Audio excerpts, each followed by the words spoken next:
Entonces, así como hemos visto enfermedades como hipertensión arterial, diabetes mellitus, que tienen sus propias guías, ¿no? La guía de la AJA, la guía del ADA. Aquí en asma también manejamos una guía, al menos un modelo internacional, que es la guía GINA, que se actualizó el artículo en 2024, posiblemente el próximo año salga el 2025. Y son guías que ustedes tienen que estar leyendo todos los años. Guía que salga, al menos de las enfermedades más importantes, guías que tienen que leer, porque van a haber ciertas modificaciones a nivel de los tratamientos, a nivel de los esquemas, a nivel de los diagnósticos, y así también con esta nueva guía. Ahora, para esto tenemos que saber qué es el asma. Locatelli, ¿qué es el asma?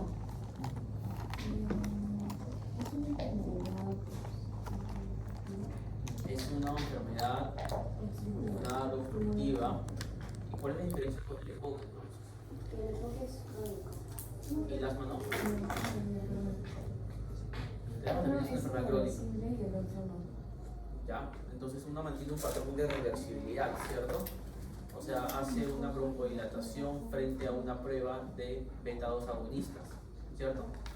Muy bien. Entonces, dentro de la fisiopatología del asma tenemos tres pilares fundamentales. Una es justamente lo que nos ha dicho Locatelli, es una enfermedad en la cual hay una obstrucción de las vías aéreas, hay un componente inflamatorio, por eso que se dan antiinflamatorios a ese nivel también como parte del esquema de tratamiento. Salud. Y también hay una hiperreactividad bronquial. Son tres pilares que tenemos que manejar.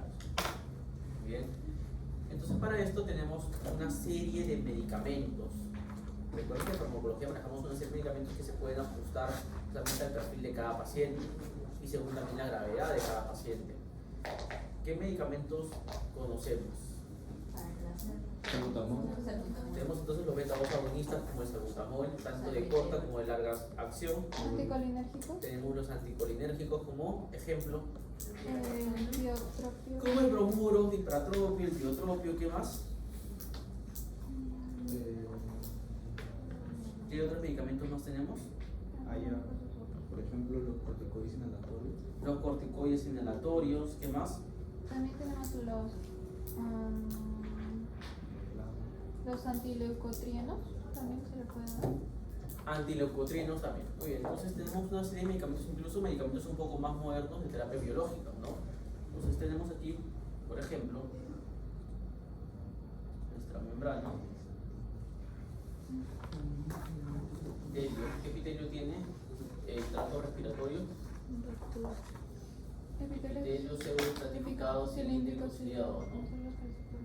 Con células caliciformes. Entonces, la fisiopatología empieza por algún tipo de noxa, ya sea algún material inhalatorio de tipo ocupacional, ya sean medicamentos, ya sea un polen, por ejemplo, que va a ser característico cuando empieza la primavera. Entonces, ese alérgeno lo que va a hacer es captada por una célula dendrítica. La célula dendrítica lo va a fagocitar y lo va a presentar. Es una célula presentadora de antígeno. Entonces, al final lo va a presentar a un linfocito T helper. A través de unos receptores de TCR. Entonces, los linfocitos T helper, a su vez, lo que van a hacer es liberar diversos mediadores de inflamación, entre ellas las interleuquinas, tanto interleuquina 5 como interleuquina 4. Muy bien. Esa interleuquina 4 va a ser recibida por un linfocito B que va a tener un receptor de esa interleuquina 4. Y ese linfocito B va a migrar y se va a convertir a una célula plasmática, que lo que va a hacer es sintetizar inmunoglobulinas. ¿Qué inmunoglobulina está comprometida dentro de la fisiopatología del asma? La E, ¿no? Y esta inmunoglobulina E, ¿qué es lo que va a hacer?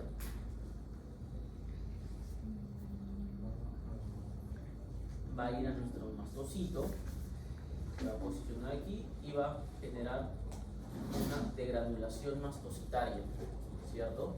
Entonces va a liberar histamina, va a aumentar la permeabilidad de los vasos para que haya una extravasación sanguínea, va a liberar prostaglandina D2, y diversos componentes inflamatorios, va a liberar citoquinas que van a atraer tanto neutrófilos, por ejemplo, a este nivel, o eosinófilos a este nivel. ¿Bien? Entonces, van a generar una diversa serie de mediadores inflamatorios que van a contribuir a la fisiopatología del asma. Luego también esta interleucina 5 también va a reclutar más neutrófilos, van a liberar proteínas catiónicas que van a aumentar mucho más la permeabilidad.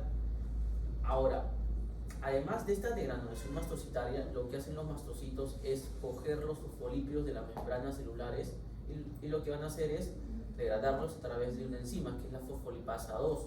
Entonces yo les había mencionado, aquí vamos a poner tejido muscular liso a este nivel, muscular liso a este nivel, muscular liso a este nivel. Y tenemos aquí que justamente cogemos los fosfolípidos de la membrana y a través de la fosfolipasa A2 se convierte a ácido araquidónico. Y el ácido araquidónico tiene dos vías, ¿no? ¿Cuáles son las dos vías? De la COX. Las vías de las COX y las vías de las lipoxigenasas. Entonces ahí es donde lo importante, ¿no? Entonces yo les decía que si tienen un paciente con una crisis asmática, estarían de acuerdo con darle una terapia antiinflamatoria bajo AINES, antiinflamatorios no esteroideos. ¿Sí? ¿Lo damos como medicamento antiinflamatorio para este paciente? Porque hemos dicho, ¿no?, que tiene inflamación. No podríamos darle AINES porque lo que haríamos era inhibir la COX y propiciamos las vías de las lipoxigenasas. Y dentro de las vías de las lipoxigenasas tenemos como metabolismos a los leucotrienos, tanto los E4, los D4 y la E4. ¿Y estos leucotrienos qué hacen? Llegan a sus receptores a nivel del músculo liso y causan broncoconstricción. Además, los leucotrienos aumentan la permeabilidad en los vasos sanguíneos, aumentando más la extravasación sanguínea, aumentando la permeabilidad. Además, tienen un efecto a nivel de las glándulas mucosas para aumentar la secreción.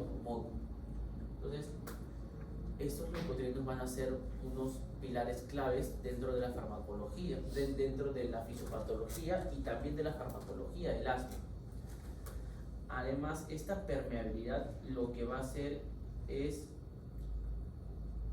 generar un reflejo a través de unos receptores muscarínicos mediados por el vago. Entonces, a nivel del músculo liso tenemos dos tipos de receptores. Tenemos los receptores beta 2 y los receptores M3. ¿Sí? Los beta 2, ¿a qué tipo de proteínas estaban asociadas? A los GS. ¿Y estos GS qué hacían? Estimulaban a la neotoxiclasa, haciendo que pase de ATP a AMP cíclico. ¿Y el AMP cíclico qué hacía? Activa la proteinquinasa A. Activaba la proteinquinasa A. ¿Y la proteinquinasa A qué hacía? Generaba broncodilatación, ¿cierto? A través de diversos mediadores, diversos transportadores. Pero al final es broncodilatación. Por otro lado, si estimulaba a mis muscarínicos, por ejemplo, como en esta fisiopatología donde hay una estimulación a nivel refleja del nervio vago, que generaba, porque recuerden que lo que hace la histamina es aumentar la permeabilidad de estos vasos, aumentar justamente también una permeabilidad y una destrucción por las moléculas catiónicas a nivel del epitelio. Entonces, este aumento, esta destrucción que aparece a nivel de toda la mucosa, va a ser sensada por nervios terminales de mi vago. Entonces, lo que va a hacer es juntarlas, y justamente esta acción de poder juntar estas células lo va a hacer a través de mi músculo liso, pero va a repercutir mucho más en mi fisiopatología porque va a generar broncoconstricción, y lo va a hacer de esta forma porque al estimular los M3 estimulan la proteína GQ, y esta GQ lo que hace es estimular a la fosfolipasa C. La fosfolipasa C hace que se conviertan los PIP2 a IP3 y a acilglicerol, y estos van a generar broncoconstricción.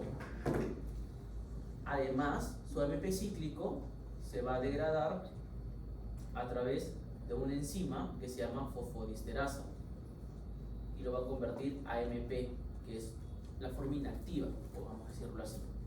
Entonces va a ser importante poder mencionar todas estas vías fisiopatológicas porque los medicamentos van a actuar aquí. Si es que los beta 2 aumentaban a AMP cíclico y esta a su vez generaba broncodilatación, entonces me parece lógico tener medicamentos que estimulen mucho más estos receptores para que el paciente tenga una broncodilatación, ¿cierto? Entonces un target es a este nivel, es un target. Otro target sería, por ejemplo, aquí, bloqueándolos, ¿no? No los estimularía, los bloquearía, justamente porque el efecto colinérgico me genera broncoconstricción, entonces lo que hago es bloquearlo. Otro target sería, si es que el AMP cíclico me genera broncodilatación a través de la fosfodiesterasa, perdón, AMP cíclico me genera broncodilatación a través de la proteínquinasa A, me parece lógico tener un aumento de este AMP cíclico, evitando su degradación, evitando la degradación de la fosfodiesterasa. Entonces, hay medicamentos que van a actuar inhibiendo esta fosfodiesterasa. Tenemos medicamentos que van a ser selectivos de la fosfodiesterasa E4 y hay medicamentos que van a ser no selectivos, como la teofilina. Su deber va a ser encontrarme qué medicamentos selectivos de la fosfodiesterasa E4 funcionan aquí también, es otro target. Otro target sería a nivel de los leucotrienos. Si estos leucotrienos, por ejemplo, lo que hacen es aumentar la broncoconstricción, tal vez un medicamento que me bloquea su receptor a nivel del músculo liso pueda solucionar el problema, ¿cierto? Tenemos entonces inhibidores de los receptores de leucotrienos como el montelukast, por ejemplo, como el zafirlukast. Si estos leucotrienos son producidos por una enzima que es la lipoxigenasa, entonces otro target sería aquí, a nivel de la lipoxigenasa, por ejemplo el sileutón, es otro medicamento. Si estos también son producidos justamente por la degranulación mastocitaria, pues otro medicamento sería aquí, ¿no? A nivel de la degranulación mastocitaria, como por ejemplo las cromonas, los cromoglicatos, a ese nivel, es otro target. Si por ejemplo todo este proceso se produce por un proceso inflamatorio debido a al uso de los fosfolípidos a través de la fosfolipasa 2, tal vez un medicamento sería aquí, inhibiendo la fosfolipasa 2 como los glucocorticoides, por ejemplo, para parar la inflamación, ¿cierto? Perfecto. Y tenemos, por ejemplo, terapias un poco más modernas que van a actuar a nivel de los inmunoglobulina E, por ejemplo, como el omalizumab. O sea, las terapias modernas apuntan justamente a estos targets. Son las terapias biológicas que ustedes también deberían poder ir reconociendo. Ahora, porque es donde apunta la farmacología del futuro, a terapias biológicas, ya a ser un poco más específicos. Por ejemplo, aquí también hay otro target a nivel de la interleuquina 5. Aquí hay otro target aquí también a nivel de los receptores de la interleuquina 5. Hay otro target aquí a nivel de los receptores de interleuquina 4, por ejemplo. ¿Okay? Entonces tenemos que ir viendo qué anticuerpos o qué targets tenemos. Al menos estas son las terapias biológicas, ya que es el momento para que lo puedan ir viendo y para que lo puedan adjuntar en su portafolio. Entonces tenemos una serie de medicamentos que nos van a poder ayudar para mi tratamiento del asma. Asimismo, entonces tenemos medicamentos antiasmáticos como los broncodilatadores, como los antiinflamatorios. Tenemos los beta-2 agonistas, como los anticolinérgicos, y tenemos las metilxantinas. Tenemos también los antiinflamatorios, como los corticoides, como los antileucotrienos y como los inhibidores de los mediadores, en este caso los inhibidores de las interleuquinas 4, interleuquinas 5 y de los receptores también. Entonces aquí pasa lo mismo, miren. Dentro de los beta-2 agonistas tenemos los de corta y los de larga acción. Ya en su clase de teoría se los han mencionado, ¿no? El salbutamol, el formoterol, el salmeterol, el fonoterol, la terbutalina, que es de corta acción. Y luego tenemos los anticolinérgicos como el ipratropio, el tiotropio y las antinas, que son inhibidores de la fosfodiesterasa, que también se consideran broncodilatadores, porque lo que hacen es propiciar el aumento de AMP cíclico. Entonces tenemos aquí, por ejemplo, la teofilina, que es un inhibidor no selectivo de la fosfodiesterasa. Y tenemos antiinflamatorios, por ejemplo, como los glucocorticoides, ya que también lo que van a hacer es actuar a nivel de sus receptores intracitoplasmáticos o también inhibiendo lo que son la fosfolipasa 2 Para estos ejemplos tenemos a la fluticasona, a la budesonida, que es los medicamentos que más se usan, al menos de forma inhalatoria. Pero también tenemos otros medicamentos vías orales, por ejemplo como la prednisona, o vías endovenosas, como por ejemplo la hidrocortisona, etc. Y tenemos los antileucotrienos como el montelukast, el safirlukast, que lo que hacen es bloquear los receptores. Pero si vamos un poquito más arriba, a la enzima que los produce, tenemos al celeutón, que inhibe la lipoxigenasa. Y tenemos otros medicamentos biológicos. Entonces aquí, chicos, más lo mismo. En algunos países se le conoce como albuterol, ¿ya? Aquí en Perú, salbutamol nomás. Pero igual, mientras van leyendo seguramente bibliografía, libros, artículos, probablemente en el salbutamol lo nombren como albuterol. Y luego tenemos al salmeterol, al formoterol también. Entonces igual, más los mismos son los mecanismos que les dije. Por ejemplo, este es un estímulo de los beta 2 agonistas. Lo que hace es estimular a la adenina ciclasa para que se convierta ATP a AMP cíclico, y este es el que me genere justamente el efecto de broncodilatación. Ese es, por ejemplo, las terapias, más o menos cómo es que se manejan para una crisis, para una terapia de manera crónica, ¿no?, de un paciente, para ver si está controlado, mal controlado, ¿okay? Y se van escalando. Pero estas suelen ser esta al menos es un poco desfasada. La nueva es la de 2024, que lo maneja Mentetrax. Por ejemplo, acá lo adjunté para que lo tengan igual. Creo que también lo he visto en teoría esto, ¿no? Los tracks. Ok, entonces tenemos tracks 1 y tracks 2. Al menos en Perú es un poco más difícil encontrar la combinación de corticoides inhalatorios con formoterol de forma conjunta. Un poco más difícil, no es imposible. Se puede conseguir en clínicas, pero cuesta un poquito más.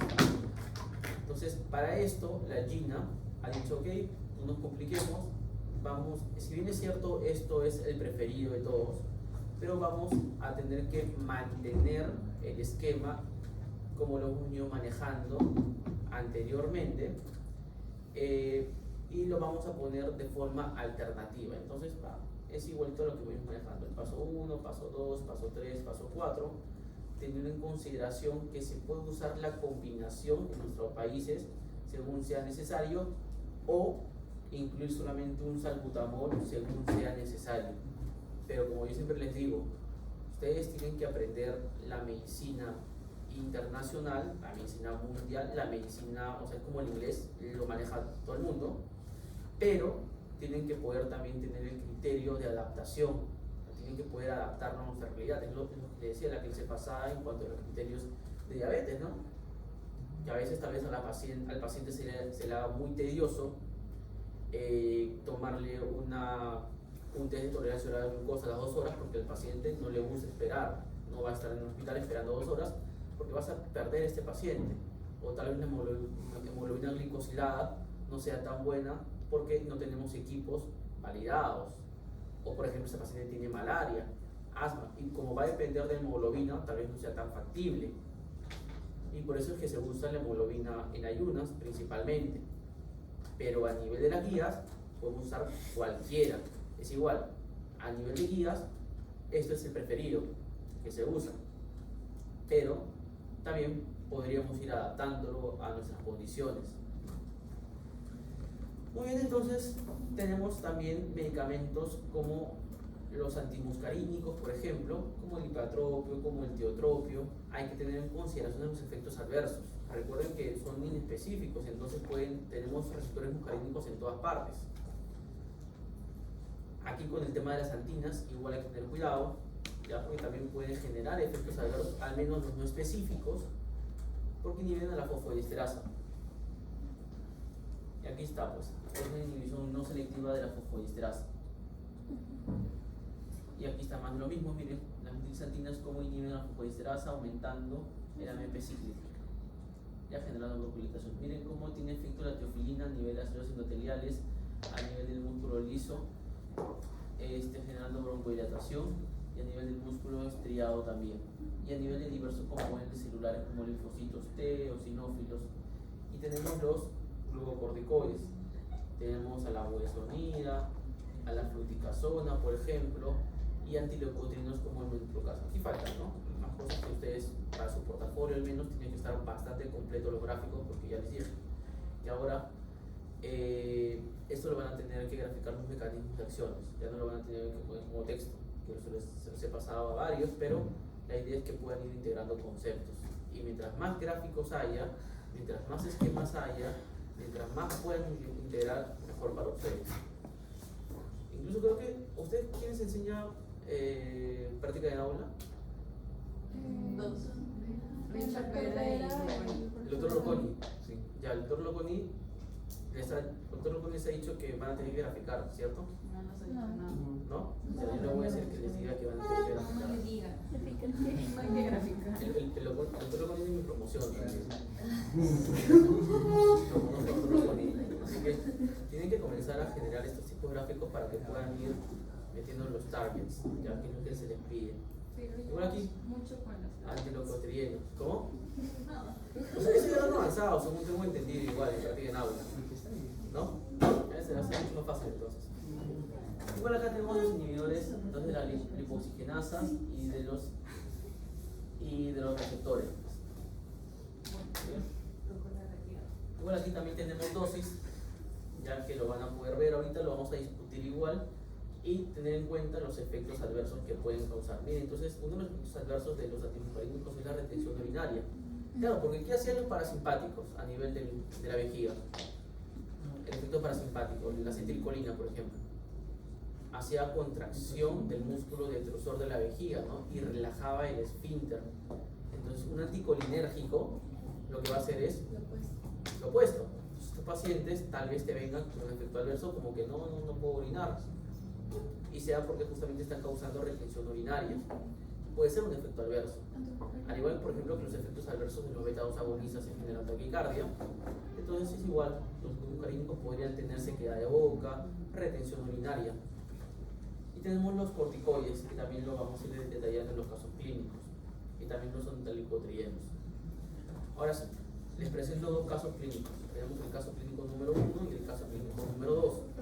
El caso clínico número 1 consiste en un paciente de 10 años de edad, de sexo masculino, con antecedentes de asma bronquial moderadamente persistente desde los 6 años, con episodios frecuentes de sibilancias, tos nocturna y dificultad respiratoria que interfieren con su vida diaria y su rendimiento escolar por su alteración de calidad de sueño. Al examen físico, este paciente presenta un peso de 27 kilos, talla de 130 centímetros, una frecuencia respiratoria de 22, una saturación de 98, a una fracción inspiratoria de oxígeno y una ocultación de puntos de sibilancias dispersas y placas blanquecinas en la lengua. El paciente está tomando fluticasona, salmeterol, salbutamol, montelukast y cromonicado. Entonces lo que tienen que hacer ustedes es identificar los problemas de salud de ese paciente, relacionar los problemas de salud con los medicamentos que se les menciona y describir su mecanismo de acción, graficar, cambio de escribir por graficar su mecanismo de acción y ver qué recomendaciones al final le darías a la madre. Ver si estos medicamentos, si ustedes cambiarían los medicamentos, por ejemplo, pueden ir acoplándolo a la nueva guía, o por ejemplo ver si que estos medicamentos para el peso del paciente están bien, porque también son dosis pediátricas, que pueden tener en cuenta también dentro de su análisis crítico, y ver si estas placas blanquecinas se pueden aliviar con algo, o qué es lo que podrían hacer al respecto. Bien. Y luego tenemos el caso clínico número 2, que nos presenta un paciente de 28 años, sexo femenino, con asma bronquial, diagnosticado desde la infancia con episodios de exacerbaciones esporádicas controladas con inhaladores de rescate. No presenta comorbilidades, acude a emergencia por presentar dificultad respiratoria, tos persistente, sibilancias, opresión de pecho y dificultad para hablar oraciones completas. La familia refiere que además ha estado experimentando un aumento en la frecuencia y la severidad de sus síntomas durante las últimas 2 semanas y presenta este examen físico. Presenta una frecuencia cardíaca de 105, una frecuencia respiratoria de 28, una saturación de 91 y un FiO2 de 21%, esta apneica y tirajes intercostales. Se encuentran sibilancias difusas, bilaterales, estatores espumosos y prolongación de la respiración. El paciente es diagnosticado con crisis asmática aguda severa y tenemos las siguientes preguntas. Entonces, esta mesa me va a trabajar el caso clínico número 2 y esta mesa el caso clínico número 1. Doctor, ¿por qué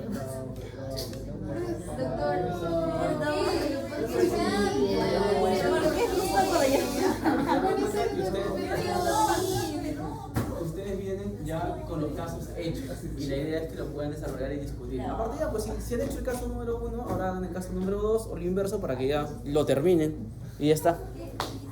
Así que ya, empecemos a trabajar. Cualquier consulta que tengan, a mí o a la doctora.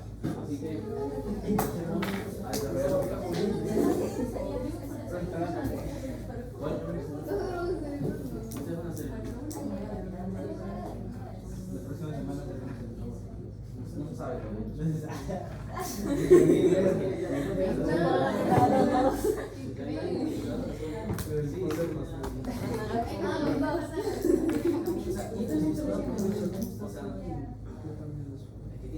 tienen salida positiva, ¿no?